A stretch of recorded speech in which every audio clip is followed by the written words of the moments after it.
I'm really introspective. I'll tell you something weird. I don't know, like, whether I should whether I'd be more considered an introvert or an extrovert. Because on the introverted side, I can go days without talking to anybody. I can, just give me pen and paper and maybe a little thing to, record voice, for musical ideas. Because I don't write notes fast enough. It's easy to record it. You just pen and paper, I can just go for days, or maybe years, who knows?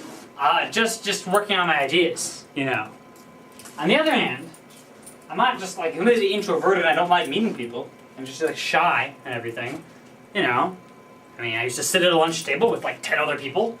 An interesting thing there, because sometimes I'd be writing, I'd be completely uninvolved in the conversation, and sometimes I'd put the thing down and get involved in the conversation. Introvert, extrovert.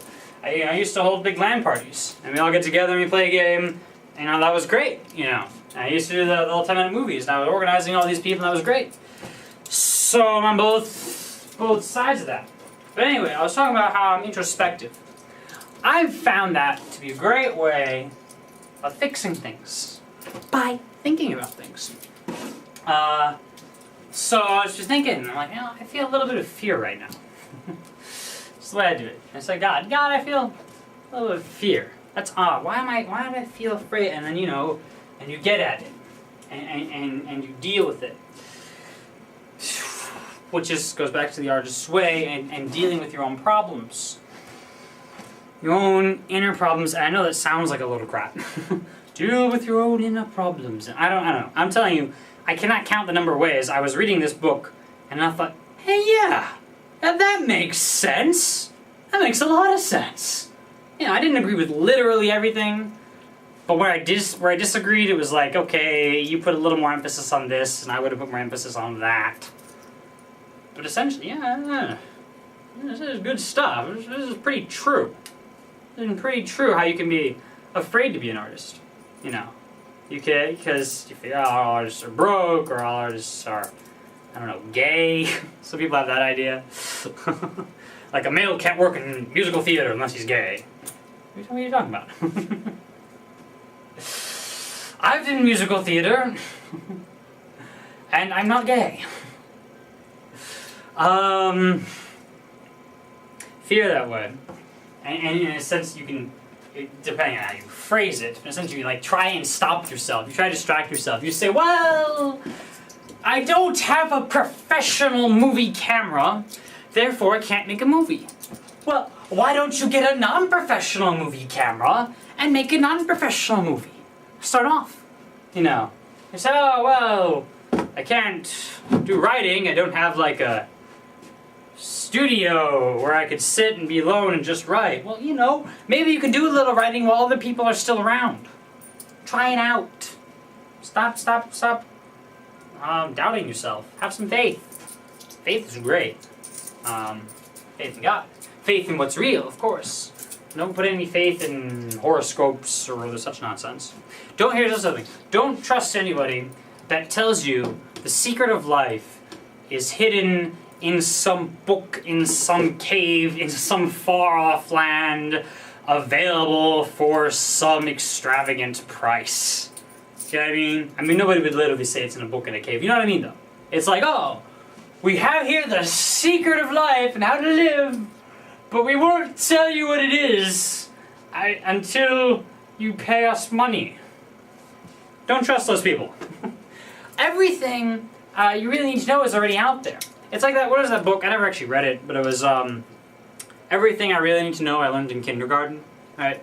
And the guy was saying, I think this was I didn't read it, but it was like, you learn about sharing, you learn about interacting with people, you learn not any of the high-level brain stuff, but you learn emotional stuff, and that's the most important thing. Being nice to people, right? In a sense, everything humanity needs to know, we learned at the dawn of time, you might say. What I'm saying is, every really concept we need, truth, honesty, charity, truth and honesty are the same thing. I'm redundant. The Committee on Redundancy. Anyway. Honesty, charity, kindness, hope, courage, all of the big concepts of how to live your life. were discovered thousands and thousands of years ago. Like, we don't even know exactly when it was doing anything but discovered, but like, it's already there, you know? So don't think that you have to pay to get it. Not necessarily saying that, like, okay, if you buy an inspirational book that's bad for you. No, okay, you can buy it. But just don't trust anyone that claims that they and they alone have the solution, and you have to pay for it. You know? Anyone who writes an inspirational book will readily admit that there are plenty of other books with most of the same concepts. Right? Right, okay. But I'm saying, I was talking about creativity. I was talking about who I am. Who I am. Unfiltered. I'm creative. It's interesting trying to describe it all without spoiling anything, because I hate spoilers. Ugh. Ugh. You know, if you've ever been to like Fandango or something, you know, to look up movie tickets, right? And so you click on the movie, and it'll show you like all the theaters in your area where it's playing, and then on the left it'll show a picture of the poster and the summary, like on this side of the screen there, right? Or from your perspective, you might be, anyway. From their perspective, it'd be like on this side of the screen there, right? When I go to Fandango, I click on the thing, I go, ah! Just put the hand in front of the story summary, so I have no chance of seeing it. Spoilers are evil. I mean, for if it's anything worth watching, then the spoilers are just, bad. If it's not worth watching, then I don't really care. But if it's not worth watching, I'm not looking it up on Fandango, am I? Don't think so. Don't hope so, because otherwise I'd be watching some crappy movie. That would be a waste of my time. So I would presume. But I told you that in sophomore year of health class, I got bored one day. I started writing in the classic Mead college bound, college ruled, non-spiral notebook. You know, 200 pages, teach you those. And 3 years later, I finished my 1500th page of random ideas. Here's one thing I could talk about. Star Wars Reimagined. So, yes, I thought, yeah, what if I could remake Star Wars from scratch? So now there's 15 movies, 4 trilogies, 3 interludes, the Qui-Gon trilogy, the Anakin trilogy, the Luke trilogy, and his child's trilogy, and one movie between each of those were just a galactic perspective, and we go on things about the sins of Sacrifice, and Darth Maul, and Qui-Gon, and all sorts of things that I've invented to go along with this. I take things and I recreate them. I take things and I try and find like the core of it that's really cool, and then just expand that as much as possible and get rid of all the other crap on the side. I can do this, just talking about ideas, not random stuff, just practically forever. If I have like food and water, you know, there's no shortage on the mental side, believe me. As long as my physical is upkeep, I can keep going, you know, and I love it. I love just doing things on my own schedule, at my own time. Something I've been very adamant about, for myself anyway, is I don't stress about my ideas. I don't do that. I don't I'm on schedules like, okay, you have to write another chapter of this book by Thursday.